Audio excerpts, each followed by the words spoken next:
আসসালামু আলাইকুম ওরহমতুল্লাহি ওবারাকাতু। আলহামদুলিল্লাহ ওয়াসসালাতু ওয়াসসালামু আলা রাসূলিল্লাহ ওয়া আলা আলিহি ওয়া সাহবিহি ওয়া মান ওয়ালা আম্মা বাদ। শিরকের প্রচার ও প্রসারের কারণ। সম্মানিত প্রিয় ভাই বোনেরা, শিরক যে এক ভয়াবহ ভয়ঙ্কর পাপ, এ সম্পর্কে মানুষের অজ্ঞতা মূর্খতা এটা সবচেয়ে বড় কারণ।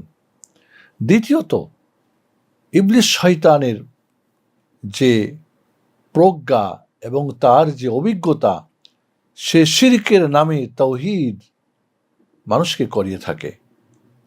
তৃতীয়ত, মানবরূপী শয়তান যারা ধর্ম ব্যবসায়ী, এরা শিরকের আখড়া খোলে, শিরকের বই লিখে, শিরকের প্রচার প্রসার করে, শিরক দিয়ে তারা তাবিজ দিয়ে তারা ব্যবসা শুরু করেছে। এই ধর্মীয় ময়দান থেকে দাড়ি টুপিওয়ালা যখন তারা শিরক নিয়ে ব্যবসা করে, তখন সাধারণ পাবলিক শিরকে ডুববে না তো তারা কি করবে বলুন? আজ শিরকের প্লাবনের কারণের মধ্যে আরেকটি কারণ বিজাতীয় অনুকরণ। আজ কাফের মুশরিকরা তাদের বিভিন্ন প্রচার ও প্রসার, তাদের সোশ্যাল মিডিয়ার মাধ্যমেও এই সমস্ত শিরকের প্রচার প্রসার তারা করছে। আজ দেখা যাচ্ছে যে এই শিরকের জায়গাগুলোকে, শিরকের ব্যক্তিগুলোকে সরকারি বেসরকারিভাবে মদদ করা, এটাও কিন্তু শিরকের প্রচার প্রসারের একটি বড় কারণ। এছাড়াও শিরকের মাধ্যমে বিশাল অঙ্কের ব্যবসা বাণিজ্য চলতেছে।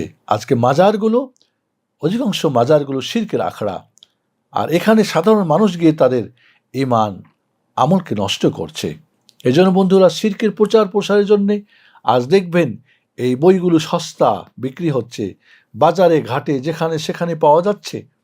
আজ শিরকের তাবিজের ব্যবসা চলছে। আজ শিরকের প্রচার প্রসারের কারণ আরেকটি হচ্ছে যে মানুষ আজ তাওহীদের জ্ঞান তাদের নেই, তাওহীদের জ্ঞান বিলুপ্ত, কাজে শিরক তাদের মাঝে ছড়িয়ে আজ প্লাবিত হয়েছে তারা। শিরকের প্রচার প্রসার আরেকটি কারণ হচ্ছে সরকারি মদদে এই শিরকের জায়গাগুলিকে সুপ্রতিষ্ঠিত করা হচ্ছে।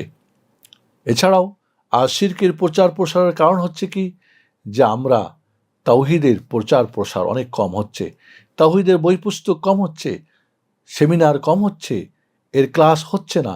আজ আমাদের সিলেবাসের মধ্যে তাওহীদের যে সিলেবাস নাই বললেই চলে, বরং শিরকের সিলেবাসের মধ্যে শিরক প্রত্যক্ষ পরোক্ষভাবে প্রবেশ করিয়ে দেওয়া হয়েছে। আর শিরকের জন্যে আজ আমাদের যে ধরনের সাহায্য পাচ্ছে তাওহীদ প্রচার প্রসারের কারণে, সেটা কিন্তু পাচ্ছে না। আল্লাহ রাব্বুল আলামিন এই শিরক ব্যবসায়ীদের থেকে আমাদেরকে রেহাই দান করুন। শিরক থেকে আমাদেরকে, পরিবারকে, সমাজকে, দেশকে, সারা পৃথিবীকে তুমি রক্ষা করুন। আসসালামু আলাইকুম ওয়া রাহমাতুল্লাহি ওয়া বারাকাতুহু।